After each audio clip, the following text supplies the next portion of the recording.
નમસ્કાર દર્શક મિત્રો, IHRRBC ન્યૂઝમાં આપનું હાર્દિક સ્વાગત છે। હું છું આપની સાથે સંધ્યા। તો સમાચારની શરૂઆત કરતા પહેલા નજર કરીશું આજના મુખ્ય સમાચાર પર। 7 લાખની લેતી દેતીમાં 5 આરોપીઓએ દંપતીની હત્યાનો પ્રયાસ કર્યો હોવાનો આક્ષેપ। નર્મદા નદી નજીક બંધક બનાવી ગુનો કર્યો હોવાનો ઉકેલાયો ભેદ। પોલીસે 5ની કરી ધરપકડ। અંકલેશ્વર જૂના દીવા ગામ ખાતે એક્સપ્રેસવેની કામગીરી ફરી ખેડૂતોએ અટકાવી। સમગ્ર મામલો કોર્ટમાં હોવાના આક્ષેપ સાથે ખેડૂતો મેદાનમાં। તુલસીધામ નજીકથી કારમાં અપહરણનો ભેદ ઉકેલતી પોલીસ। સી डिवीजन पुलिस ने 2 आरोपियों की धरपकड़ करी।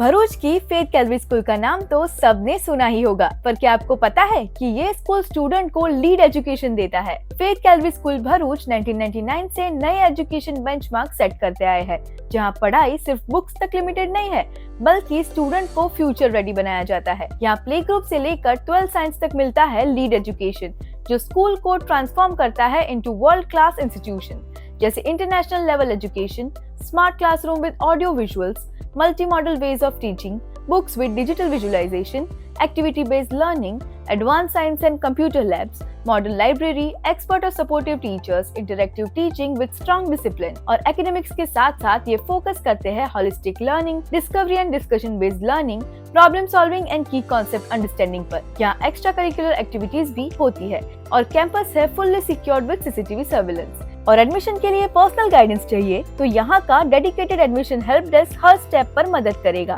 तो अपने बच्चों का एडमिशन एक ऐसे स्कूल में कराइए जहाँ modern education, strong values, creative freedom और टोटल सेफ्टी हो। एडमिशंस ओपन है। Visit today Faith Calorie school near Nandelav opposite SBI bank Bharuch, और सेकंड ब्रांच है 108 Madhya park society Saran road Vagra. Operation Sindoor સફળ રહેતા હાંસોટમાં તિરંગા યાત્રા નીકળી હતી। જમ્મુ કાશ્મીરના પહેલગામમાં થયેલા આતંકી હુમલાની જવાબી કાર્યવાહી ભારતીય સેનાએ પાકિસ્તાનને જડબાતોડ જવાબ આપ્યો છે।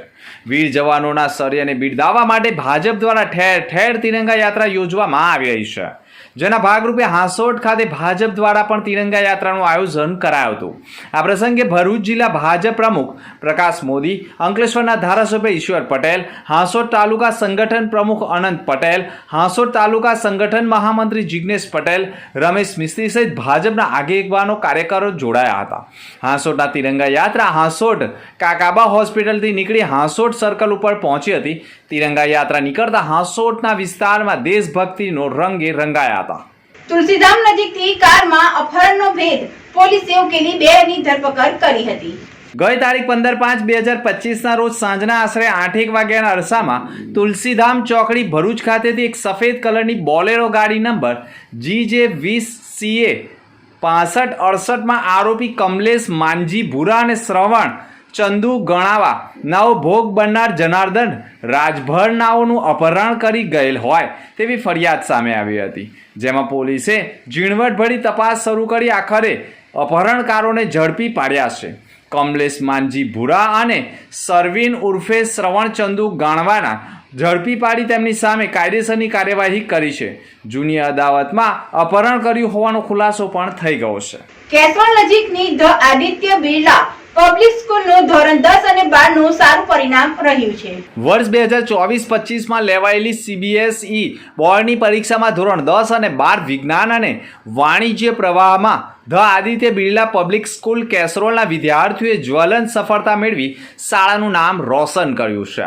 ધોરણ 10માં શાળાનું 100% પરિણામ રહ્યું છે, જેમાં અભિનીત પટનાયક 99.4%, ગરિમા ગઢવી 99% તથા ચિન્મય વાનીએ 97.4% સાથે સફળતા મેળવી છે। આ સાથે ધોરણ 12માં સાક્ષી સિંહ 97.8%, સમોહિતા ડેએ 96.6% તથા માધવ ટોડીએ 95.2% સફળતા સાથે ગૌરવ વધાર્યું છે। શાળાના આચાર્ય અભિષેક ગોસ્વામી, ઉપાચાર્ય કીર્તિ ઉપાધ્યાય તેમજ સૌ શિક્ષકો બાળકોની સફળતાને બિરદાવી શુભકામનાઓ પાઠવી છે।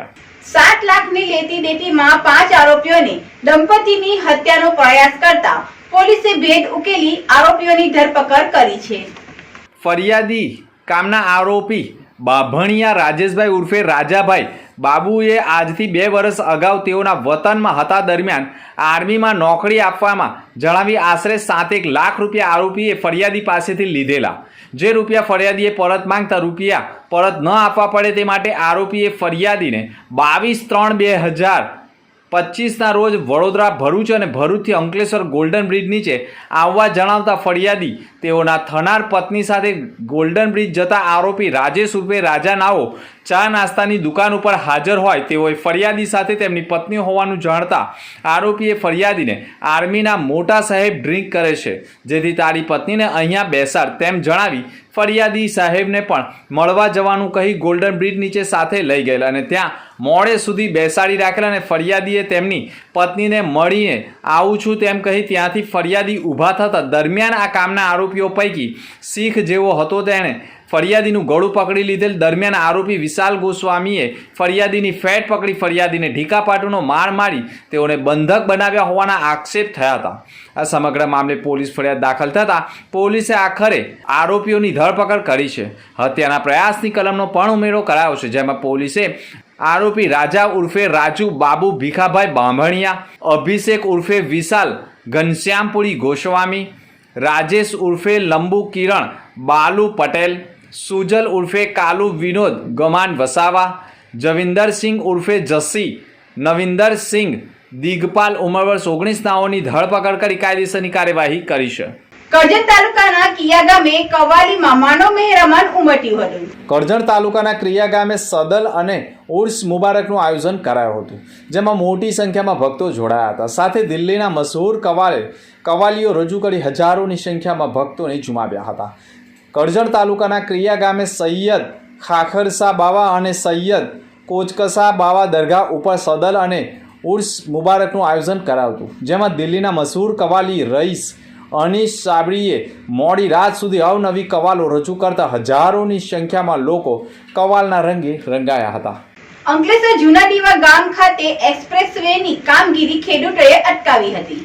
દેશમાં સુપર એક્સપ્રેસ વે હાઈવેનું 85% કામ પૂર્ણ થયું છે, જ્યારે ગુજરાતમાં કામ ધીમું ચાલી રહ્યું છે, જેમાં ભરૂચ, સુરત, નવસારી અને વલસાડ જમીન માલિકોને વળતર વાંધા યથાવત છે. અંકલેશ્વર જૂના દીવા ગામ ખાતે ખેડૂતો દ્વારા આ દિન સુધી વળતર ન સ્વીકારી વળતરના મુદ્દે લડત ચલાવી રહ્યા છે, જેને લઈને 500 મીટરના ટુકડાના કારણે 1386 કિમી લાંબો દિલ્હી મુંબઈ એક્સપ્રેસ વેનું કામ અટક્યું છે. કેન્દ્ર સરકાર દ્વારા હવે ગણદેવી સુધી માર્ગ ઝડપથી શરૂ કરવાની તૈયારી કરી રહ્યું છે, જેમાં જૂના દીવા ગામમાં જે તે જંત્રી નક્કી કરીને પ્રતિ ચોરસ મીટર રૂપિયા 350નો ભાવ કલેક્ટર દ્વારા નક્કી કર્યો હતો, જે બાદ ખેડૂતો વળતર ન સ્વીકારી પિટિશન કોર્ટમાં દાખલ કરાવી હતી. 852 રૂપિયા પ્રમાણે વળતર ચૂકવવાનું નક્કી કરવામાં આવ્યું હતું, જે બાદ નેશનલ હાઈવે ઓથોરિટી વળતરના ભાવ નહીં સ્વીકારી કોર્ટમાં ગઈ છે, જેનો કેસ હજુ ચાલી રહ્યો છે. આ વચ્ચે જૂના દીવા ગામ ખાતે 500 મીટરનું કામ જે બાકી રહી ગયું છે તે માટે 14 મહિના બાદ પુનઃ નેશનલ હાઈવે ઓથોરિટી દ્વારા કામગીરી શરૂ કરવામાં આવી હતી અને સવારથી જ પોલીસ બંદોબસ્ત ગોઠવી દેવાયો હતો. બાદના બપોરે રોડ માટે મટીરિયલ લાવવાની શરૂઆત કરતા ધરતીપુત્રો સ્થળ ઉપર દોડી આવ્યા હતા અને કામગીરી અટકાવી વિરોધ દર્શાવ્યો હતો. અંતમાં ફરી એક નજર આજના મુખ્ય સમાચાર પર. 7 લાખની લેતી દેતીમાં 5 આરોપીઓએ દંપતીની હત્યાનો પ્રયાસ કર્યો હોવાનો આક્ષેપ. નર્મદા નદી નજીક બંધક બનાવી ગુનો કર્યો હોવાનો ઉકેલાયો ભેદ. પોલીસે 5ની કરી ધરપકડ. અંકલેશ્વર જૂના દીવા ગામ ખાતે એક્સપ્રેસવેની કામગીરી ફરી ખેડૂતોએ અટકાવી. સમગ્ર મામલો કોર્ટમાં હોવાના આક્ષેપ સાથે ખેડૂતો મેદાનમાં. તુલસીધામ નજીકથી કારમાં અપહરણનો ભેદ ઉકેલતી પોલીસ. સી ડિવિઝન પોલીસે 2 આરોપીઓની ધરપકડ કરી. તો આ હતા અત્યાર સુધીના સમાચાર. નવા સમાચાર સાથે ફરી મળીશું. નમસ્કાર.